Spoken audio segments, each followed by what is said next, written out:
అందరు ఎలా ఉన్నారు? నేనైతే నీళ్ళు మోతండి ఇవాళ చూడండి, నీళ్ళు అయిపోయినాయి. నీళ్ళు అయితే పట్టుకుని వచ్చారు. మీకు ఒకసారి వీడియో తీసి చూపెడదాం కదనేసి మొత్తం మూసేసినాక నాకు గుర్తొచ్చింది. ఇదిగోండి వీడియో అయితే తీస్తున్నాను. చాలా మట్టుకైతే నేను పైకి మోసుకుని వెళ్ళిపోయాను. అలా వచ్చేసి మా బుడద కూడా హెల్ప్ చేస్తానేసి మా బుడద కూడా చూడండి పక్కన నుంచుని చూస్తుంది. అది బట్ట వస్తుంది అంటే ఎలా పట్టుకుని వస్తుందండి పైకి అసలు మోయగలదినా అంత వెయిట్ ఉంటాయండి. చాలా మట్టుకైతే పైన పెట్టేస్తాను. అలాగే వచ్చేసి ఫ్రిడ్జ్లో కూడా పెట్టేసుకున్నాము.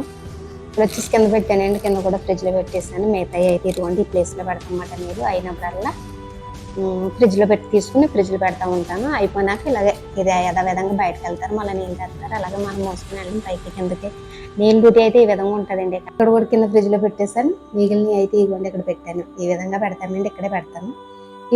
ఇవి తెచ్చినప్పుడు అయితే పర్లేదు, కానీ అంటే పెద్ద కాయలు చూసారా, పెద్ద కాయలు తెచ్చినప్పుడు అయితే మామూలుగా కదండి నరకం చూస్తామన్నమాట. చాలా వెయిట్ ఉంటాయి. అంటే ఇది మన వీడియో ఎలా ఉంది, మన వీడియో నచ్చినట్లయితే ప్రతి ఒక్కరు కూడా ఒక లైక్ కొట్టుకుని